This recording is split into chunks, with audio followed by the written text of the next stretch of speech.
Welcome to this Conveyancing Matters May 2022 Conveyancing News Roundup.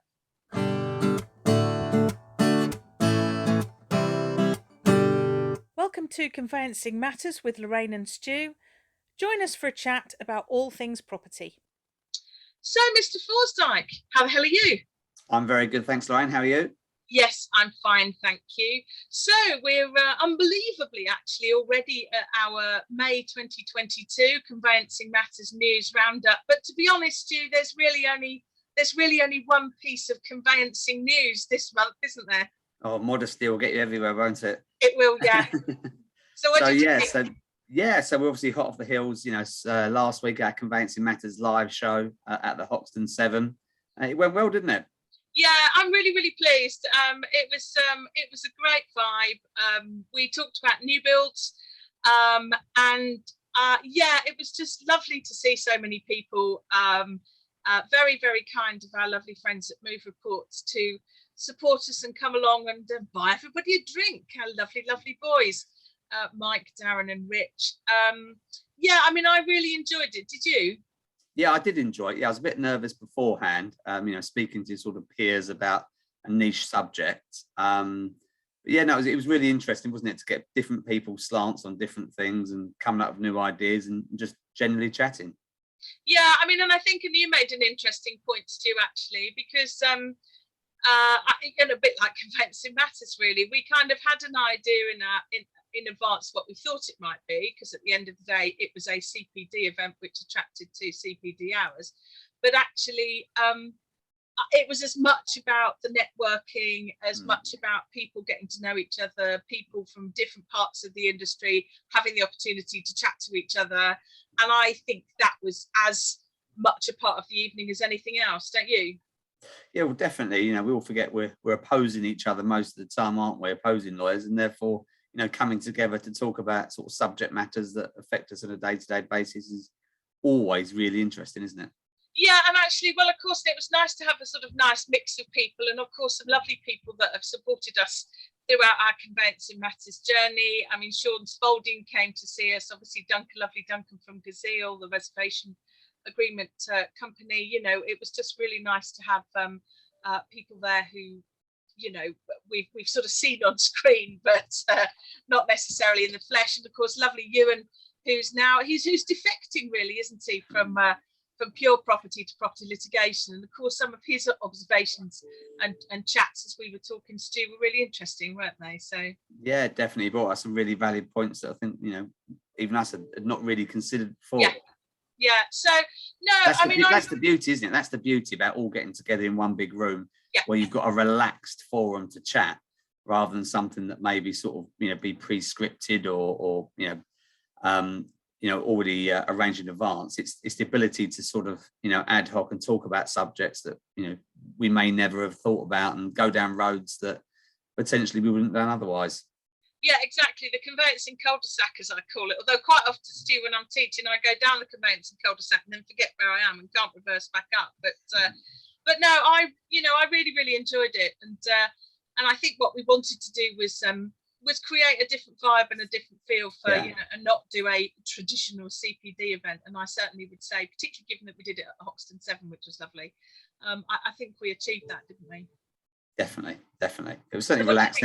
Everyone seemed to have a really good time, and lots of people stayed for drinks after, didn't they? It's not as if everybody sort of ran out the door as soon as it finished. Everyone was there to the bitter end. Some more than others, I may add. Yeah, I must admit, I did wonder at one point whether we might end up just sort of talking you me in a room and 5 people by the end of it. But no, as you say, everybody stuck around, which was great. And as you say, really seemed to enjoy it. So I suppose, one question I have had that a couple of people asked, Stu, is because we will be making a short webinar of the points that were discussed on the night available to those that came. I've had a few questions. Will we be making that webinar available generally? And I think we've concluded no, haven't we? No, just generally, it's not fair on those that paid and turned up. It won't be something that's released. We'll release odd clips and stuff like that, just so everyone gets a flavour. But of course, we will be doing another one later in the year. And if everybody's keen, they should be coming along to that one too. Yeah, absolutely. I was going to say, yeah, I think we'll definitely off the back of that one do another one. So sort of watch this space, conveyancers. It would be lovely to see you. So there's not really a lot of other news, Stu, apart from Conveyancing Matters Live for May 2022. But there are a few tidbits, and only in passing, really. But the land registry is slightly baffling. Migration of local land charges data continues. There's about 300 or so local authorities. They've got up to about 39 or 40 now. They're transferring the LLC1 data from the local authorities to the land registry. So they've still got a long way to go. But of course, those for those local authorities where the data has been transferred, the LLC1 part of your local search will now be supplied by the land reg, but your Con29 will remain being provided by the local authority, or of course your search provider will deal with it if you've got a search provider. But I mean, it's a for information thing, really. I've come across it already in practice where we've already got split searches. I just don't understand why this is a priority for the land reg. I really don't. I think of all the areas where they could have been spending their resources, I have to be honest and say I haven't sort of watched their webinars telling me why they think it's such a great idea, but I just think there must be other priorities for the land registry's hard-pressed resources.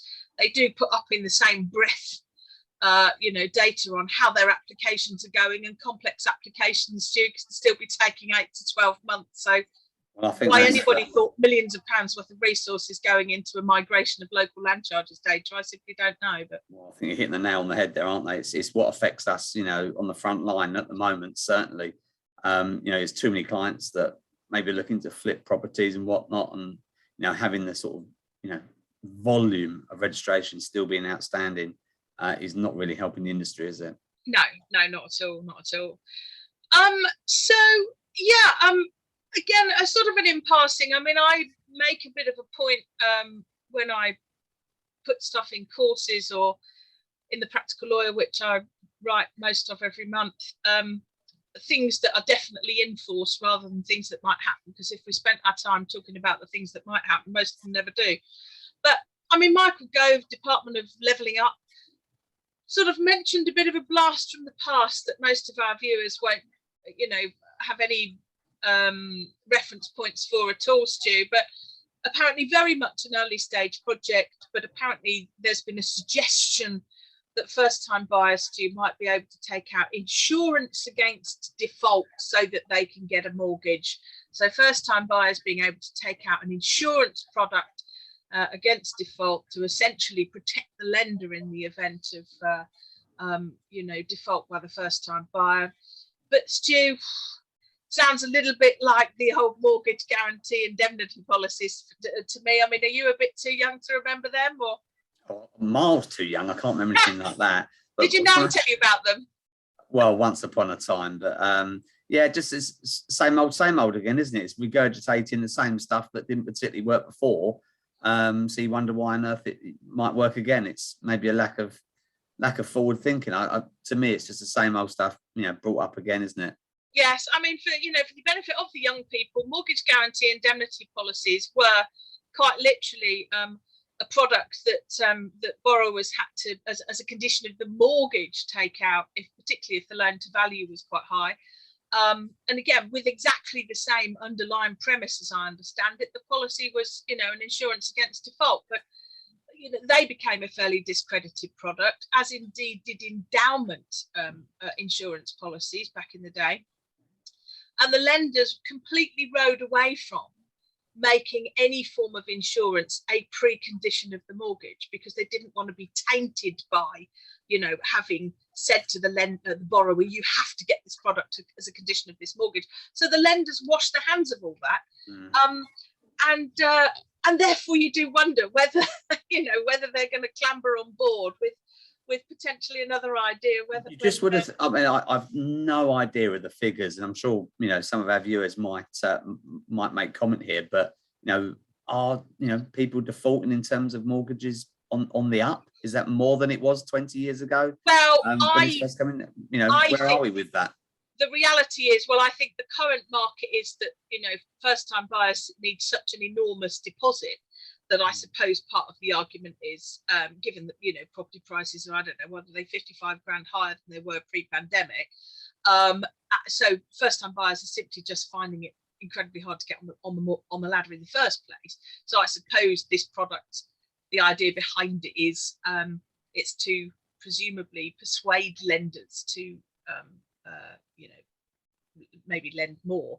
But I think, and I know you think I'm a bit of an old doomsayer, but Of course not. yeah, but you know, the market has got to drop at some point. I suspect, you know, mortgage defaults are going to be happening over the coming years if interest rates, inflation, cost of living, all the stuff, you know, that we've talked about a little bit before, if they all kick in and have an impact on the property market, I think default will increase. And of course, what's interesting and also grim is that, of course, loads and loads of people, Stu, working in conveyancing at this present time haven't ever dealt with default, negative equity, repossessions, all of that. No, but the major there is a big obvious difference though, and that is the amount of equity that people have in properties these days. It's, you know, far greater than it ever was, you know, 20 years ago, and when the last recession came in. So, you know, you have to be quite some dip for that to be a big thing, I'd have thought. Yeah, maybe you're right. But anyway, so the first time buyer insurance is it's a watch this space, but sounds like a 20-year-old product being repackaged to me, Stu. I just thought I'd mention again something that might have sort of passed conveyancing departments by, particularly if you're a department that gets quite a lot of requisitions on your registrations. Just briefly, really, on its business gateway, the Land Reg has put up this quite nice little sort of table of application types, which sets out all of the application types. And basically, the point of it is to help firms select the correct type of registration for their application on the business gateway, so via the portal. So the idea, because obviously what's happening with registrations, Stu, is that on more complex registrations, the people making the applications are not correctly identifying, you know, whether it's a dealing, whether a transfer of part has an effect on, you know, the nature of the application. So it's literally quite a comprehensive table, Stu, that I think, you know, conveyancing heads, team heads or whatever, heads of department should be having a look at and making sure that those in their post-completion teams, you know, look at, because hopefully that will sort of reduce some requisitions. Don't really want to say any more about it than that, but I do think people at the top of the tree ought to be looking at this to make sure people in the post-completion team know what it is and know that it's there. So what next, Stu? Well, I think one of the big things maybe to talk about is the Help to Buy and the various deadlines that are going to be coming up towards the end of the year. And of course, you know, it's been such a big thing, hasn't it? And we've obviously, you know, talk about sort of stamp duty holidays and all that kind of thing, which has stolen the limelight. But over the last few years, one of the big significant sort of entities that has come into conveyancing is Help to Buy, isn't it? You know, anybody that you know, is new to the industry, it's a matter of course now, isn't it? But of course, you know, when did Help to Buy come in? Can you remember? No, quite a while I can't ago, either. But you know, it was first introduced by George Osborne, so that's a few years ago, isn't it? Yeah, but the significance of it, and actually, you know, it was one of the big stimulants of the market, wasn't it? You know, it's one of the things that did make a big difference. But of course, we are coming to the end, aren't we? So those dates, I think we're October 2022, and then of course, you know, was that earlier than we expected? I think it is, isn't it? Yeah, it is. I mean, again, for anybody that's been in a cave for the last few years, I mean, the Help to Buy equity loan, which is the sort of last man standing really on the Help to Buy products, is basically enables first-time buyers to buy a new build property that, you know, with a 5% deposit essentially. I mean, the admin is extraordinary. I mean, I don't think it's technically difficult. There's just an enormous amount of little nitpicky things that can trip you up, actually. But the point about it is that that whole scheme is due to end in March 2023, and the buyers must complete their purchase by the end of March 2023. So it was thought that the deadline for applications for the scheme by buyers would be the end of this year, the end of 2022.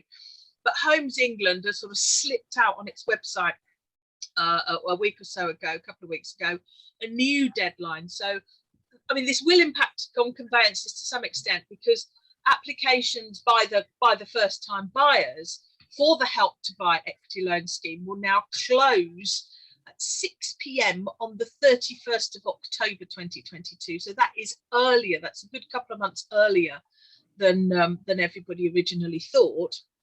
I suspect, because the reality is that what looking at the Help to Buy data is telling everybody is that the reality is it's taken more than 3 months to get a Help to Buy equity loan transaction through. That's the bottom line. If you've got the complexity of a new build with the Help to Buy stuff layered on top, 2 charges, Help to Buy agent, report everything twice, slightly different lender requirements between the first lender and Homes England, you know, my guess is they're taking more than 3 months. So I suspect the idea is to sort of, you know, stretch out the time frame. But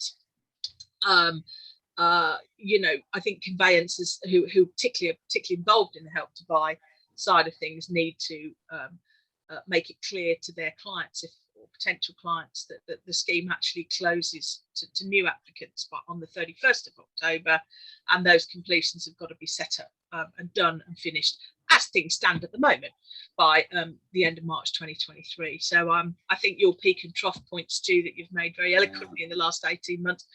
I think next March could be an absolute bun fight. Could be an absolute bun fight, couldn't it? I mean, March traditionally, end of March is a busy time anyway, isn't it? Yeah.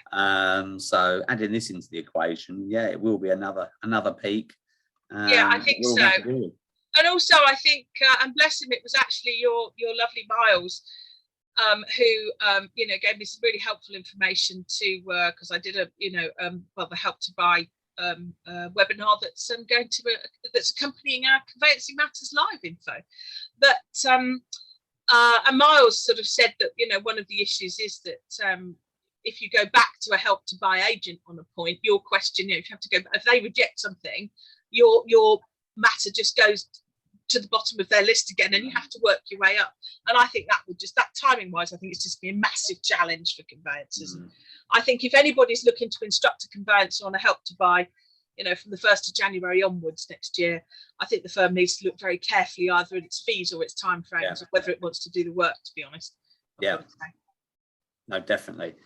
Same, you know, we're harking back to the stamp duty, aren't we? And it's sort of terms and conditions and what you need to be telling everybody at certain points. And this is certainly going to be another big one we'll have to deal with. So moving on, Stu, I don't think conveyancers should ever be encroaching on advice that surveyors give, but conveyancers might be interested that the RICS has given new guidance for surveyors on Japanese knotweed, which actually came into force for their surveyors from March this year. But, you know, what's your view, Stu? I think, you know, the surveyors being told things by their professional body is one thing, but it's so difficult, isn't it, something like Japanese knotweed, because, you know, surely it's something that falls outside the legal conveyancing remit, but of course the innuendo is that it's not. You know, we put it in our forms, don't we? It's in the property information form now. You know, we've loads on it. I mean, the Law Society, when the last PIF was introduced, put a great big section on it. Yeah, so we've kind of like bought it in ourselves, haven't we? And it's one of those sort of conundrums. We're bringing it in, we're getting all the information on it, and then we're going to tell all our clients, oh, we can't tell you about that because it's not in our remit.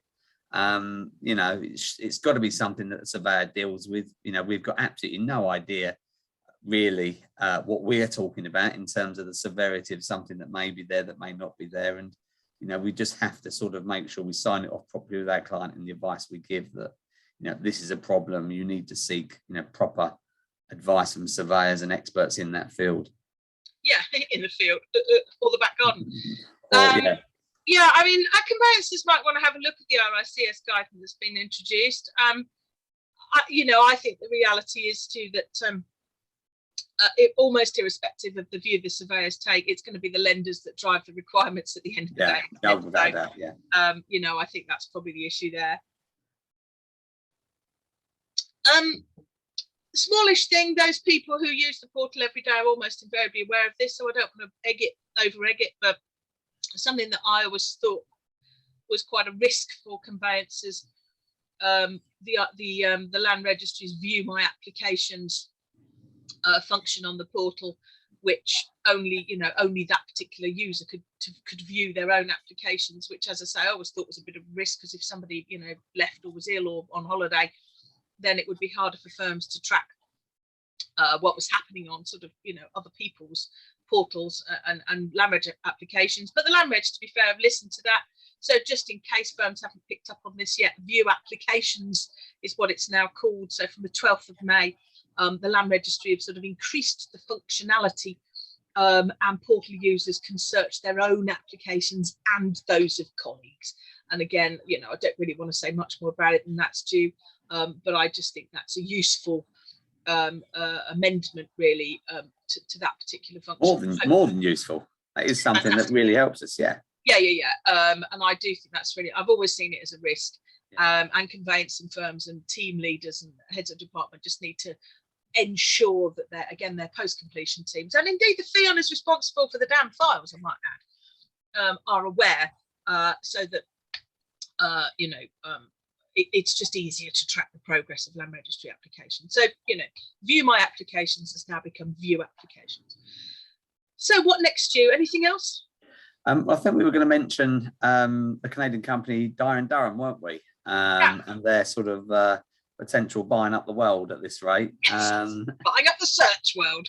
That's it, yeah. And I think we were saying off air, weren't we, that it's they're now being discouraged potentially with some of their other acquisitions, and maybe what we were saying earlier about potentially sort of what's happened abroad and prices going up. And well, it's Dye & Durham, cloud-based platform, Canadian company, sort of swept up a lot of search firms over in the UK, including, as far as I understand it, Index PI, Terra Firma, and their big acquisition in the middle of last year was the TM Group. But the Competition and Markets Authority have sort of wheedled in and said, that they think that's going to make Dye & Durham too much of a big player in the market, and as a consequence of which they have instructed at the moment Dye & Durham to get rid of TM Group. Now TM Group, I think, have got something like till the middle of August to decide what to do. They obviously object to the to the CMA's position. Why wouldn't they? But reporting what's happening elsewhere, an online sort of business magazine, the Globe and Mail, is reported as saying that Dye & Durham has drawn controversy for its pattern of buying dominant software vendors to lawyers and then sharply increasing prices. Whether they have that strategy over here, I haven't got a clue. But conveyancing firms might just want to check who owns their search company. I suspect this may have happened. Dye & Durham may have hoovered up quite a lot of search companies, possibly without even conveyancers at the front line knowing. And conveyancers might just want to check out what's going on with their search company. I wanted to say no more about it than that, really, Stu. And maybe the last thing to sort of finish this little month sort of sweep up, because as I say, really clearly there's nothing more important this month than Conveyancing Matters Live, or possibly even this year, one might have to say. But lots of firms use WhatsApp now, thinking that it's end-to-end encrypted and therefore terribly safe as a means of communicating with clients. And there's been some research that suggests that certainly the WhatsApp sort of consumer product and indeed business product might not be GDPR compliant. I don't know, but that's what the research suggests. Lots of firms rely on WhatsApp as a communication tool with their clients and don't appear to know this. Becoming bigger and bigger, isn't it? The call for it is becoming greater and greater, and setting up WhatsApp groups, with agents, with brokers, with clients, becoming something that the demand for it is certainly there, isn't it? But like we say, you must be really careful to be covering off this position in your T's and C's, because it's a complicated one. Yeah, it is. And I just, I'm certainly not going to make any sort of, off the cuff comments on it. The only thing I would say to conveyancing firms, because our constant refrain is if anything goes wrong, it'll be you on the front line because you're insured.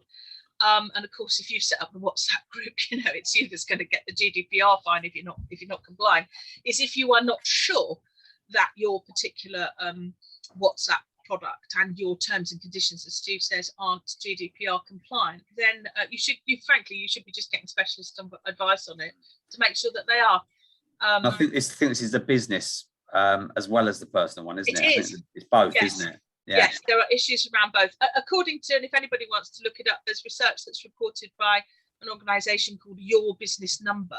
So, you know, I suppose in the interest of balance, one might say, well, you know, they would say that, wouldn't they? But